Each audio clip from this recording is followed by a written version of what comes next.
Friend Ray's going through quite convincingly, but who would meet him in the final? It was between two Taiwanese players in Fengpang Chao and Ho Ping Chang. Both these players have struggled hard to get to this stage, but only one of them can go through. We're joining the action now in rack 3. Well capable, as we have seen earlier on in the tournament, of running rack after rack after rack. And as we just heard from Steve Davis, I think it's right, he did feel a little uncomfortable playing Steve Knight, a guy from the home country, a lot of support, and that wasn't really what Fengpang Chao's been used to. He will be much more comfortable in this semi-final against his fellow countryman, Ho Ping Chang. Fengpang Chao. Jay, tell me about what you think his chances are of winning this tournament. Well, first of all, he's got to win this match, and he's got the most difficult opponent he could possibly have. His countrymen. It's interesting how this tournament came out, John. You know, the Southeast Asian players from Japan, Taiwan, and the Philippines really dominated this event, and I think it's a perfect finish today. We've got the #1 and #2 Filipino players matched up in one semifinal, and now you're seeing the two top Taiwanese players playing in this semifinal match. And this is a battle for supremacy in China right now. And the man at the table, Chao, is ranked #1, Chang ranked #2. And these are both great players. I think you're going to see some very good pool play right here. And for the Chinese players, what they're trying to accomplish is to reach the level of the Filipino players. You see on this shot here, Fengpang Chao. He had a secondary thought there of going for the 9. He's left himself a little difficult on the 4 because of it. It's a hard shot to cue over the 9 from this distance.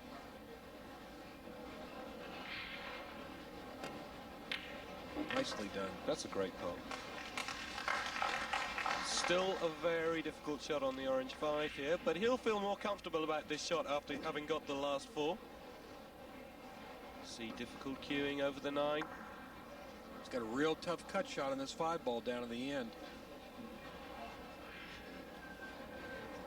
I wonder if he's going to try and bank this ball. It's a straight bank. He can bank across corner, but looks like a cut. Look like he's shooting a cut. If he's shooting a high like this, the cue ball is going to go back and forth across the table. Tough shot. Nicely done. Nicely done. That's a couple of great shots there from Fengpang Chao, and I'm sure that will give him some confidence in this match. We have seen him run racks, especially against Tony Drago in the group stages. He looked quite awesome there. Didn't let Tony to the table until the 5th rack. The history of these two players together, John, is that Chao has been the dominant tournament player. And when they've met in big tournaments like the Japan Cup and the Asian Games, Chao has been the best player. But in money games, they tell me Chang beats Chao. Chao, of course, a former world champion. 1993. Reaching the pinnacle of his career, looking to regain that position this year. Beautiful view of the expensive Gina cue that Chao plays with. That cue there is valued at about $5,000.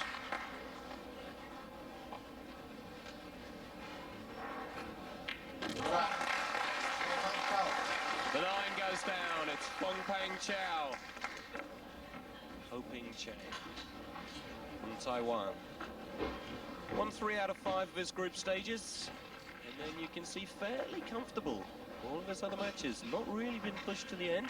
You'd have expected possibly Tom Storm or Johnny Archer, even Yamamoto, or really any of them to have pushed him, but no, he's come back through quite cleanly. So very accomplished record for Ho Ping Chang. Fengpang Chao from Taiwan, also aged 31. He won 4 out of 5. It's a slightly better record in the groups, and had a little closer run throughout there. He's possibly one of his most straightforward games was actually against Steve Knight, in which actually he didn't play that well. And we pick up the action now in rack 9.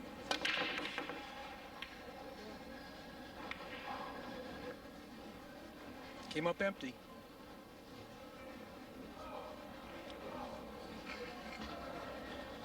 We have seen throughout this tournament, players really need to get their break going, to get a rhythm going. saw that in the last match. Efren Reyes, what a rhythm that was. But these two both struggling a little with their break. Nothing down on the last two breaks.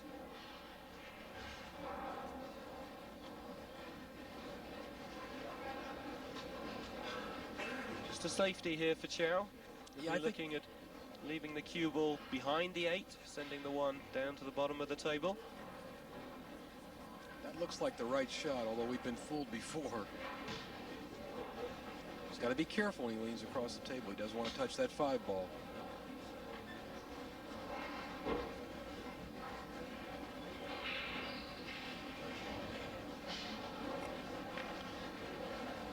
He went the other way. That's he right. hit the 1 ball and put the cue ball behind these other balls. Good shot, good safety. But Chang has got it, as you can see, right where he's putting his finger, he'll bank the cue ball off the rail right there into the 1 ball. He'll try to knock the 1 ball between the 7 and the 8, leave the cue ball behind the 7.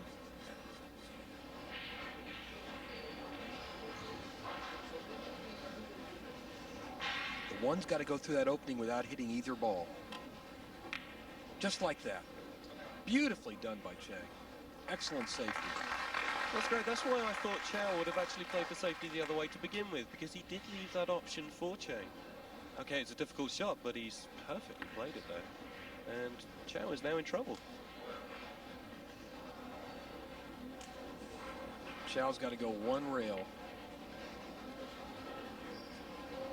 He's going to go 1 rail directly into the 1. Missed the ball. Put it the 9, but that doesn't matter. It was a foul, so the 9 will just be respotted. Very important where the 9 goes here. Very important. Blue went down as well on that shot, but it's only ever the 9 ball that gets replaced. Any other ball that goes down on a foul shot stays down. Only the 9 comes back up. With ball in hand, Chang really does have an opportunity of a billiard shot here onto the 9, does he not, Chang? Yes, he does. That's what he's looking for right now. He's trying to line up in the right position. Looks like he's going to shoot the 1-3 combination. And try and kick into the 9, into the bottom right. If he's not going for the 9, I'm sure he would have taken the 1 into one of the top 2 corners, or even into the center bag. He's taking one more look at this billiard. See, he's putting his finger. Let's see. Can I do this? The question is, do I want to play the billiard, or do I want to try to run out? He's going to try and run out. Oh, no. Good shot. Good shot. Pretty extreme angle for that billiard. That's right. He took a long time deliberating over exactly where he wanted to put that cue ball. Perfect position. The 9 just sitting up for a couple of seconds, then deciding to drop. Let's go to the action now in rack 12. Much firmer grip than the Filipinos have on the back of the stick, Jim. Yes, very noticeable, Sid. Not near as much wrist action, much more arm. But he can't get through to this 1. Got the 9 moving, very close to that bottom right corner. But again, you can see the look on his face. He can't get through to the 1 here. I'm not even sure whether he can hit it. But obviously the push out always an option, as is a jump, but he's very close to the ball he's going over, and that makes the jump shot considerably more difficult. But he's just got to go over the edge of that pink 4. Too tight to swerve, is it? Well, he's going for his jump cue, Sid, so he's going to be trying to go over the edge of that 4. If this was a full ball he was trying to get over, he wouldn't be trying. But seeing as how it's just the edge, and the 2 ball at the same end of the table. Idea is to hit this on the volley about an inch from the object ball to leave no deviation after the strike. Unlucky. Just slightly misjudged. Thicker contact than desired. Didn't miss it by a lot. But it's got to be so difficult to judge this. And that looked pretty good. So the ideal landing is about an inch. That and 2 hits on the deck before it made the contact. The volley shot is what you have to, the half volley rather. And this bloke has been electric on doubling into the middle park. Shouldn't surprise me to see this one whistle past the green.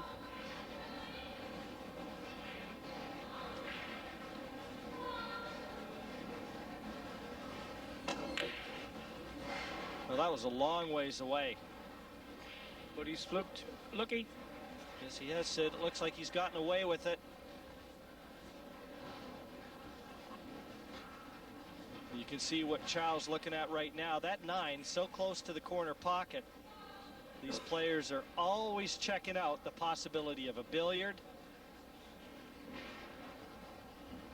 It almost looks to me like the billiard would be very difficult, but there is a path there off the 1 to the 9. As I said, very tough. Possibility of a thin hit on the left-hand side as well for safe. That's what he's opted. And look at the control of the white. Boy, it takes a steady nerve to play that shot under pressure. Got to stay so still over the cue. Cold-faced murderer in play there. Didn't say what his favorite weapon is. Probably the stiletto under the heart after that shot, rather than smacking you on the head with a brick.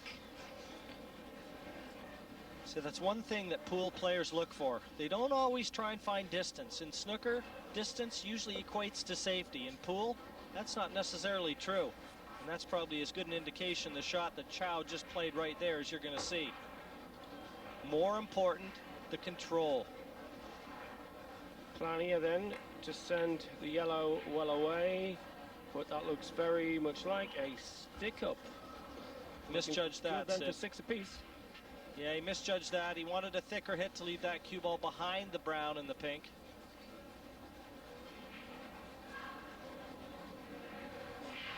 And this is a big chance right now for the former world champion to tie it up at 6-3. Dire straits, but if he can pull back to 6 each and be breaking in the 13th rack.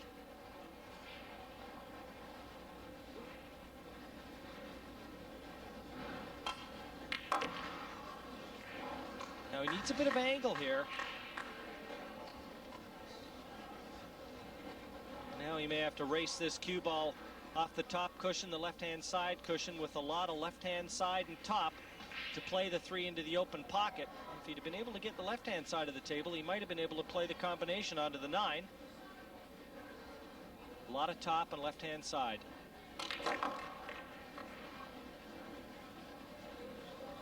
He's not getting the reaction on it he'd like. Now he's in problems again, Sid. He needed to get right down on that 3 because the pink 4 is next and it's only available left center, top left. So he may have to either slow roll this, which again, I can't really see him playing, or just play up, play the cue ball up into this area for the combination pink onto the brown 7. Because he's blocked the other way by brown. This could be the rack winning shot. Well, oh, you might. Well, that's just the best shot I've seen him hit. That's all. Tremendous. Again, off 2 cushions with force to play that pink into the center pocket. That's the best shot he's hit in this match. With that power, that check side off the top cushion to land it there. Brilliant. So, we had a surprise earlier for some of us, not to those who know Efren Reyes. He made Busty sit down for 8 racks to coast into the final. This to tie you up the second semi-final, 6 apiece. Oh, he shook his head. I wasn't sure that was going to drop. I don't think he was when he hit it either. And obviously, position the key to winning this rack, Sid. That one great shot to leave the pink into the center pocket really laid the foundation for victory in this rack. And Chow scrapes up the remains. It's all level now, 6 racks apiece. We join the action in rack 17. Cue ball. A lot of power in, but could do without the cue ball going in.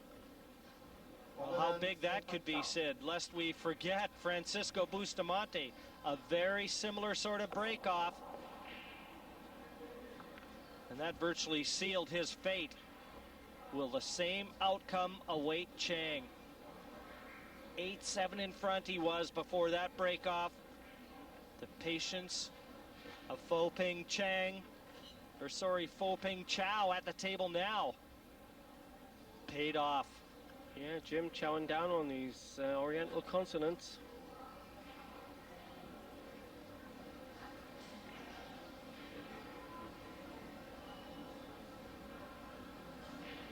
Very productive looking table.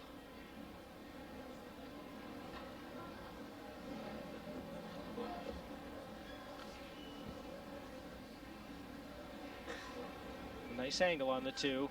Pink 4 next. And he's had a look already at the 4-9 combination, Sid. Just depends whether or not he wants to take it on. You could see the 4 onto the 9. If he does, he's just going to soft screw right back into the center of the table. Not playing that one, Jim. He's hitting the ball high. Well, that's if he was playing the combination. Just depends. That 4 is in the open, so he didn't have to take any chances. A nice angle, too, to be able to play the orange 5 to the same pocket.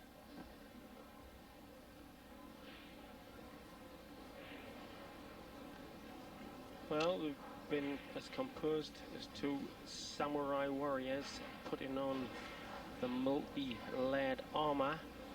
Finally, the winged helmet. But if this gets to 10 apiece, I bet the samurai zen will be out of it, I reckon. We would see some tension if this gets as tight as I think it might. Well, speaking of tension, he was a little twitchy on that shot. Now he's going to have to draw into the left cushion and back out again for the 6. If he elects to go around the back of it, a little bit tougher. Top, left-hand side. But if I was him, I'd just pull over the left cushion and back out.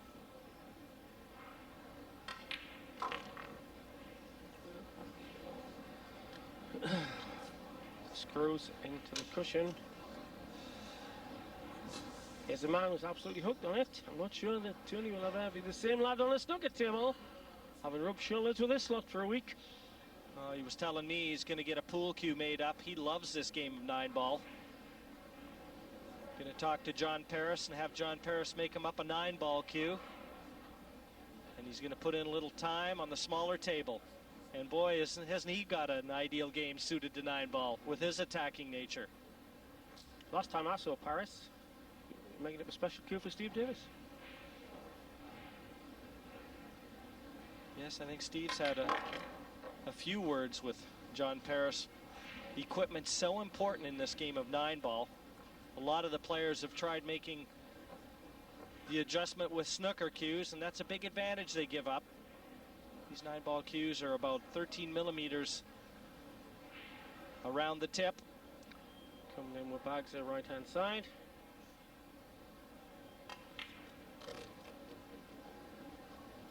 And the hard work all done now, Sid. This is just down to mopping up the scraps here for Chow.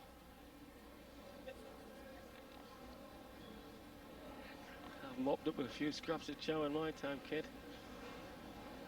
You can order with the fish and chips where I come from. Chuck in some scraps, mate. And this to draw level at 8 apiece. This is semi-final of the World Championships, and it won't get any less tense. And nothing in it.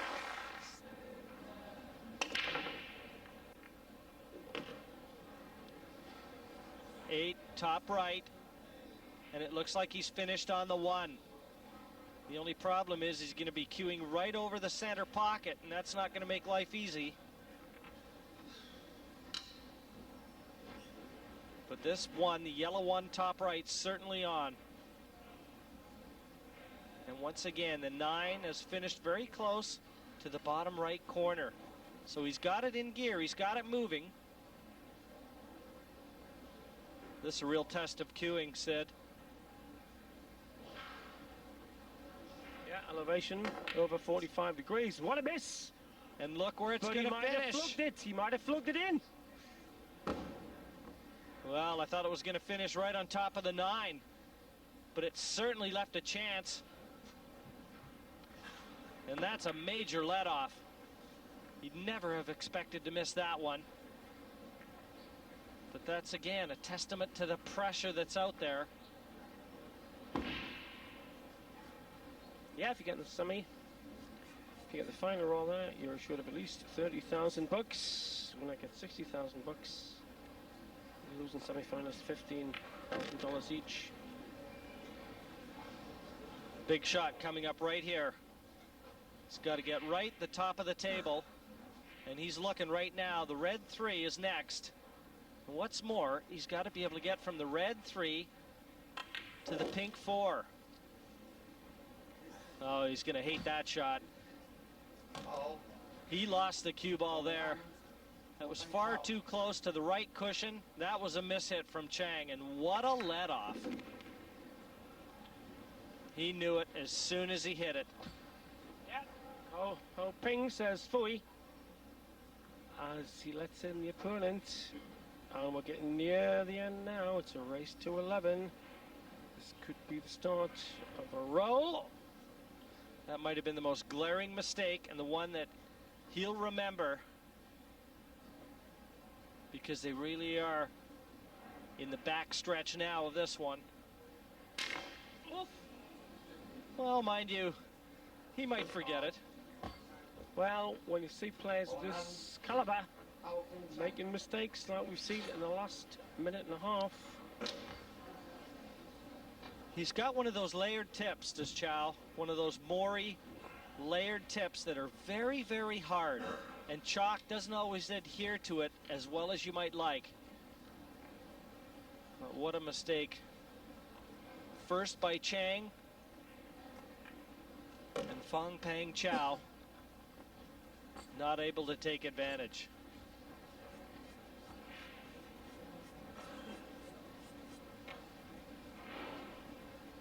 Well, Sid, we said there'd be a few more twists in this one. It's living up to that.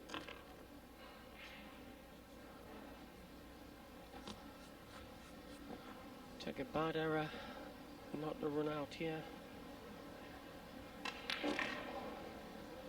Sometimes the adrenaline's pumping so much, you've got to exercise control and concentration and combine that with cool composure. Get the right mix.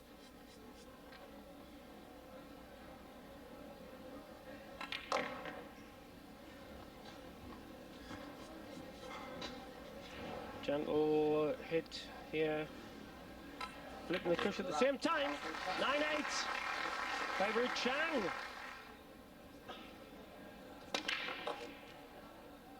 And I know there's one or two people who think that nationalism has been the curse of 20th century history in the last 150 odd years, but nationalism, to me, has always given edge to sport. We are in Wales.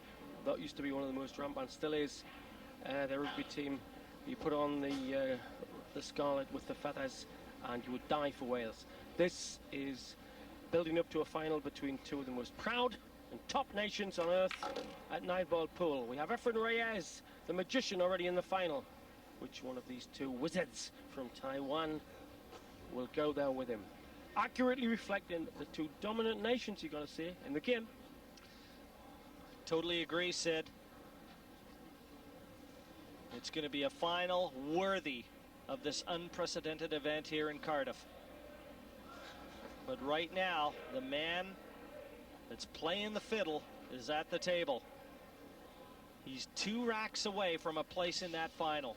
He may just have to play a little side here and swerve around that brown 7. Flick the 2 into the center and feather down for the 3. Oh, I think he'd be delighted with that. He's got a choice whether he wants to attack or defend. The pot not easy. If he lays the snooker on him, it's going to be right in behind the orange 5. Lining up for the snooker. And I'll tell you what, look where he's played the 3 and look where the 9 is. Could have a very quick end to this rack. A very crafty shot from Ho Ping Chang there. And the man at the table is in serious trouble.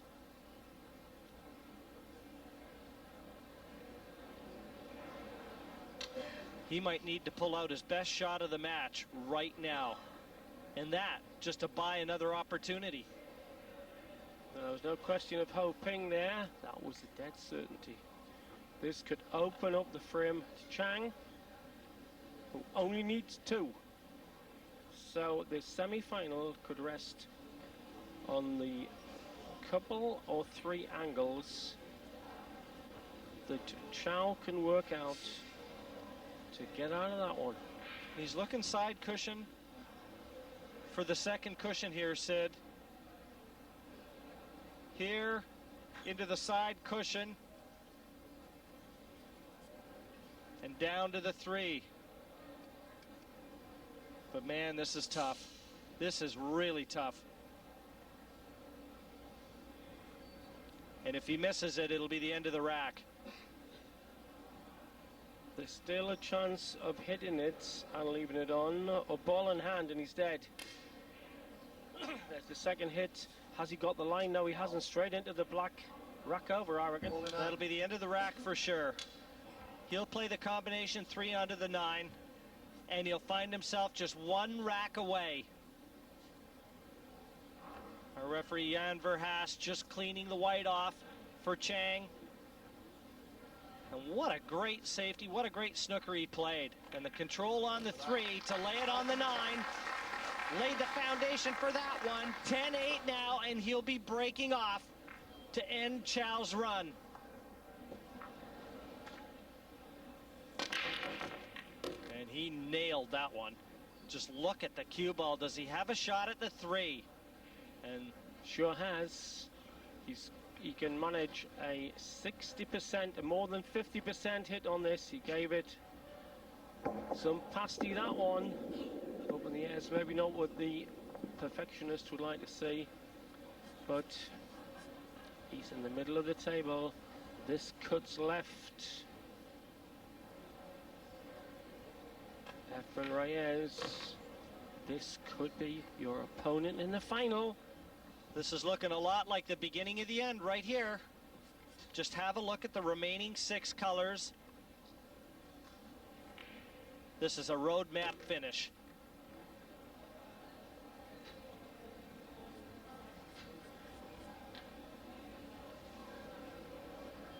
Couldn't possibly have asked for it to be any easier. Ho Ping Chang on the verge of confronting the legendary Efren Reyes in the final. Hard of the pocket. And as Conrad said, the heart's got to be in darkness for somebody. If you get the literary illusion. One of the most written about sports in the world, pool, since the days of the Hustler. They might wear very fancy outfits now, but there's still the spirit of Minnesota Fats and Willie Mosconi and Luther Lassiter out there as Chang books his place in the final. A terrific performance from Ho Ping Chang.